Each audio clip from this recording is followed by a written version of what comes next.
आज के हम लोग इस क्लास में सोशल साइंस के मोस्ट इंपॉर्टेंट क्वेश्चन को पढ़ने वाले हैं। तो चलिए क्लास को स्टार्ट करते हैं। टका किस देश की मुद्रा है? टका किस देश की मुद्रा है? सिंगापुर, इराक, नेपाल या बांग्लादेश?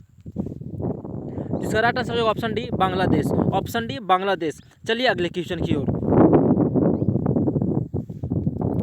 प्रधानमंत्री नरेंद्र मोदी ने विमुद्रीकरण की घोषणा कब की? प्रधानमंत्री नरेंद्र मोदी ने विमुद्रीकरण की शुरुआत कब की? 18 नवंबर 2016 को, 16 नवंबर 2016 को, 25 नवंबर 2015 को या 8 नवंबर 2018 को? तो इसका राइट आंसर जो ऑप्शन है 8 नवंबर 2016 को। चलिए नेक्स्ट क्वेश्चन की ओर। किसने कहा था कि कर्ज जमा की संतान है और जमा कर्ज की संतान है? किसने कहा था कि कर्ज जमा की संतान है और जमा कर्ज की संतान है? केन्स, मार्शल, पिगू या क्रॉथर ने? इसका right answer option A, Keynes ने कहा था। Option A, Keynes. चलिए अगले क्वेश्चन की ओर। निम्न में से कौन साख पत्र के अंतर्गत नहीं आता है?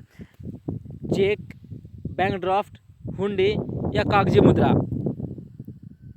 इसका राइट आंसर ऑप्शन डी, कागजी मुद्रा। ऑप्शन डी, कागजी मुद्रा। चलिए अगले क्वेश्चन की ओर।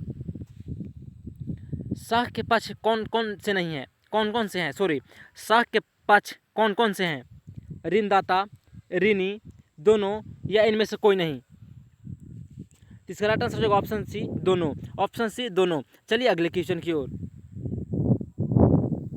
साख के मुख्य आधार होते हैं। साख के मुख्य आधार होते हैं ऋण की राशि, समय, व्यक्ति का चरित्र या उपयोग तीनों? इसका राइट आंसर होगा ऑप्शन डी, उपयोग तीनों। चलिए अगले क्वेश्चन की ओर। आय एवं उपभोग के अंतर को क्या कहते हैं? आय एवं उपभोग के अंतर को क्या कहते हैं? बचत, मुद्रा, व्यय या इनमें से कोई नहीं? तो इसका राइट आंसर ऑप्शन है बचत। ऑप्शन है बचत। चलिए अगले क्वेश्चन की ओर। लाल कुर्ती नामक संगठन का गठन किसने किया? लाल कुर्ती नामक संगठन का गठन किसने किया? मेजनी ने, खान अब्दुल गफ्फार खान ने, सी राजगोपालाचारी या सरदार वल्लभ भाई पटेल? इसका राइट आंसर ऑप्शन बी। इसका right answer option B, Khan Abdul Ghaffar Khan. Option B, Khan Abdul Ghaffar Khan. चलिए अगले क्वेश्चन की ओर।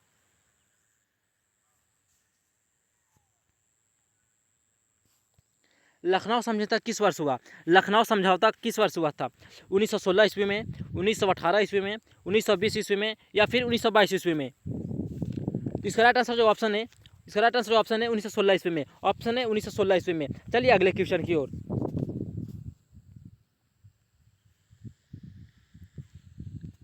इंडियन स्टैट्यूटरी कमीशन के अध्यक्ष कौन थे? इंडियन स्टैट्यूटरी कमीशन के अध्यक्ष कौन थे? General Dyer, William Hunter, Robert Owen या जॉन साइमन?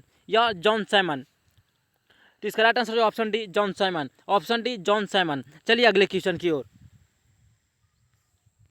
गांधी जी ने साबरमती आश्रम की स्थापना किस वर्ष की? गांधी जी ने साबरमती आश्रम की स्थापना किस वर्ष की? 1895 में, 1900 ईस्वी में, 1915 में या फिर 1916 में? इसका राइट आंसर ऑप्शन सी, 1915 ईस्वी में। ऑप्शन सी, 1915 ईस्वी में। चलिए अगले क्वेश्चन की ओर। महात्मा गांधी दक्षिण अफ्रीका से भारत कब वापस आए थे? महात्मा गांधी दक्षिण अफ्रीका से भारत कब वापस आए थे? 1913 ईस्वी में, 1919 ईस्वी में, 1915 ईस्वी में या फिर 1921 ईस्वी में? तो इसका राइट आंसर जो ऑप्शन सी, 1915 ईस्वी में। ऑप्शन सी, 1915 ईस्वी में। 9 जनवरी 1915 को महात्मा गांधी दक्षिण अफ्रीका से भारत आए थे, इसीलिए 9 जनवरी को प्रवासी दिवस भी मनाया जाता है। चलिए अगले क्वेश्चन की ओर। गांधी जी को महात्मा की उपाधि किसने दी थी? गांधी जी को महात्मा की उपाधि किसने दी थी? मोतीलाल नेहरू ने, लाला लाजपत राय ने, रविंद्रनाथ टैगोर ने या गोपाल कृष्ण गोखले ने? इसका right answer option C, Rabindranath Tagore. Option C, Rabindranath Tagore. चलिए अगले क्वेश्चन की ओर। महात्मा गांधी ने किस पत्रिका का संपादन किया? महात्मा गांधी ने किस पत्रिका का संपादन किया? केसरी, मराठी, यंग इंडिया या बंगाली? तो इसका right answer option C, Young India. Option C, Young India. चलिए अगले क्वेश्चन की ओर।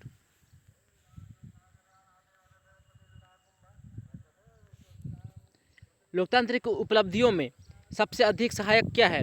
लोकतंत्र की उपलब्धियों में सबसे अधिक सहायक क्या है? निर्धनता, अशिक्षा, विषमता या विकास? तो इसका राइट आंसर जो ऑप्शन डी विकास। ऑप्शन डी विकास। चलिए अगले क्वेश्चन की ओर। लोकतंत्र की सफलता की एक आवश्यक शर्त क्या है? लोकतंत्र की सफलता की एक आवश्यक शर्त क्या है? शिक्षा, स्वास्थ्य, रोजगार या लोकतंत्र में आस्था? या लोकतंत्र में आस्था? तो इसका राइट आंसर जो ऑप्शन डी लोकतंत्र में आस्था। ऑप्शन डी लोकतंत्र में आस्था। चलिए अगले क्वेश्चन की ओर। निम्नलिखित में कौन लोकतंत्र की सफलता के लिए आवश्यक शर्त है? निम्नलिखित में कौन लोकतंत्र की सफलता के लिए आवश्यक शर्त है? सांप्रदायिकता, प्रेस की स्वतंत्रता, विशेष अधिकार या आर्थिक असमानता? या फिर आर्थिक असमानता? तो इसका राइट आंसर जो ऑप्शन बी प्रेस की स्वतंत्रता। ऑप्शन ई प्रेस की स्वतंत्रता। चलिए अगले क्वेश्चन की ओर। सरकार का कौन सा प्रकार सबसे अच्छा माना जाता है? सरकार का कौन सा प्रकार सबसे अच्छा माना जाता है? राजतंत्र, लोकतंत्र, अधिनायकवाद या इनमें से कोई नहीं? अधिनायकवाद या फिर इनमें से कोई नहीं? तो इसका राइट आंसर जो ऑप्शन बी लोकतंत्र। ऑप्शन बी लोकतंत्र। चलिए अगले क्वेश्चन की ओर। लोकतंत्र की सफलता निर्भर करती है। लोकतंत्र की सफलता निर्भर करती है नागरिकों की उदासीनता पर, नागरिकों की गैर कानूनी कार्रवाई पर, नागरिकों की विवेकपूर्ण सहभागिता पर या फिर नागरिकों द्वारा अपनाई गई अपनी जाति के हितों की रक्षा पर? इसका राइट आंसर जो ऑप्शन सी नागरिकों की विवेकपूर्ण सहभागिता पर। नागरिकों की विवेकपूर्ण सहभागिता पर। तो चलिए आज के क्लास को समाप्त करते हैं।